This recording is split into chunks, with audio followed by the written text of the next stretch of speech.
आता पहिलं हे सांगतो की ब्रह्मा विष्णू महेशांपेक्षा वेगळा आहे हा काळ. तो कुणाला शिवरूपात दर्शन देतो, बघणारा समजतो की शिवजी हाच परमात्मा आहे. कुणाला विष्णूच्या रूपात दर्शन देतो आणि समजतात की विष्णू हाच भगवान आहे. तर ब्रह्मा विष्णू आणि महेश यांच्या मनात असा भ्रम तयार झाला की आपणच भगवान आहोत. ह्याच गोष्टीवरून या दोघांचं भांडण झालं, विष्णूचं आणि ब्रह्माचं. ह्या गोष्टीवरून की ब्रह्माजी म्हणू लागले की मी तुझा बाप, मी तुझा जनक आहे, मी सर्व सृष्टीची उत्पत्ती करतो, प्रजापिता आहे. विष्णूजी म्हणाले तू माझ्या नाभिकमलातून उत्पन्न झालायस, मी तुझा बाप आहे. लढू लागले, भांडण झालं. त्यांच्यात मध्यस्थी करण्यासाठी यांचे पिता ह्या काळरूपी ब्रह्मने वरून एक स्तंभ, एक पिलार उभा केला. शिवलिंग म्हणतात त्याला, तेजोमय लिंग. हे त्या प्रकाशमय स्तंभाच्या टोकाला शोधण्यासाठी, शेंडाबुडखा शोधण्यासाठी वर खाली फेऱ्या मारू लागले. भांडण बंद झालं.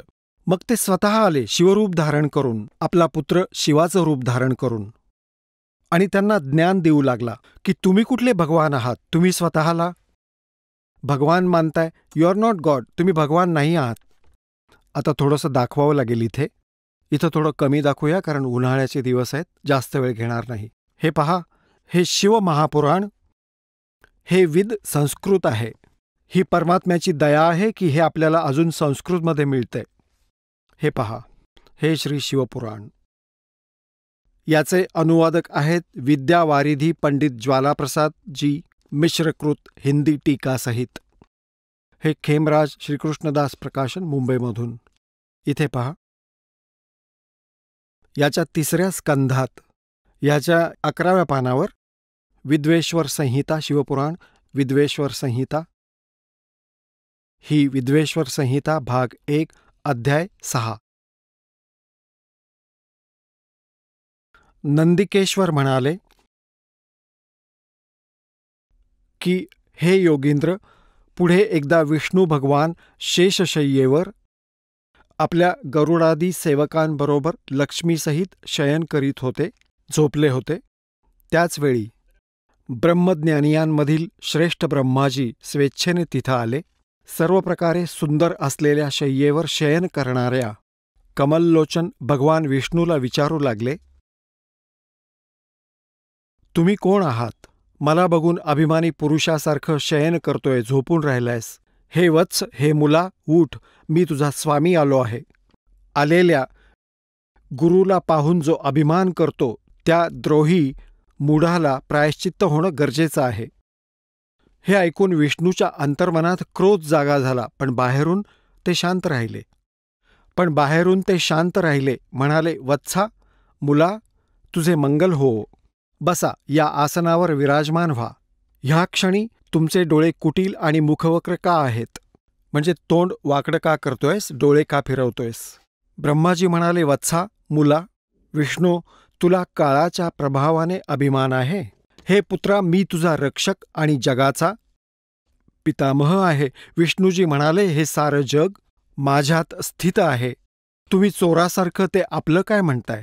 तुम्ही माझ्या नाभी कमळातून उत्पन्न झाला आहात, त्यामुळे माझे पुत्र आहात. मला पुत्र म्हणणं व्यर्थ आहे. आता खूप नाही सांगत, पुढे जाऊया. शेवटाबाबत मी आपल्याला सांगितलंच. यांचं काय झालं?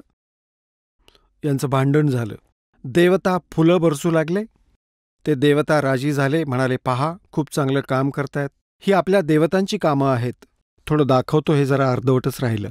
मी श्रेष्ठ आहे, मी स्वामी आहे असं म्हणत एक दुसऱ्याला मारण्याच्या इच्छेने युद्ध करायला उत्सुक झाले.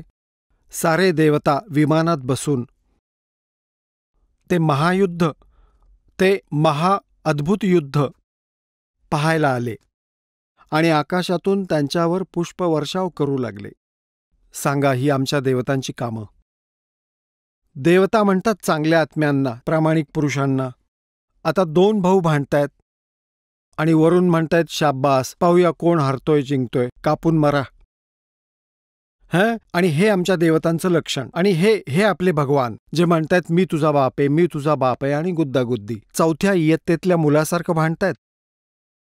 ही अशी बुद्धी आहे यांची. आणि टीचर बोलावून विचारतायत की का भांडतात तुम्ही?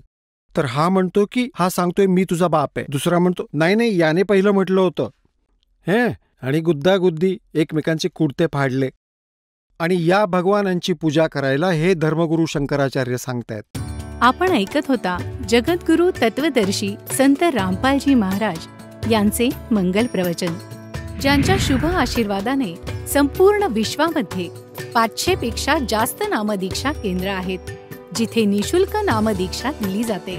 निशुल्क नामदीक्षा प्राप्त करण्यासाठी आणि अधिक माहितीसाठी संपर्क करा 7030303951 7030303952.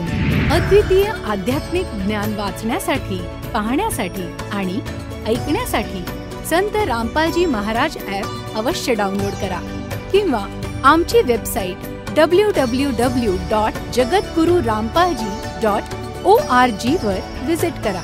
आम्हाला सोशल मीडियावर फॉलो करा. सर्व पवित्र धर्मांच्या पवित्र शास्त्रांवर आधारित प्रमाणित अनमोल पुस्तक ज्ञानगंगा किंवा जगण्याचा मार्ग यापैकी कोणतेही एक पुस्तक निशुल्क मागवण्यासाठी आपण आम्हाला आपले पूर्ण नाव, पूर्ण पत्ता, पिनकोड आणि फोन नंबरसह लिहून 7030303951 किंवा 7030303952 या नंबरवर SMS करू शकता किंवा 7030303950 या नंबरवर व्हॉट्सअप देखील करू शकता.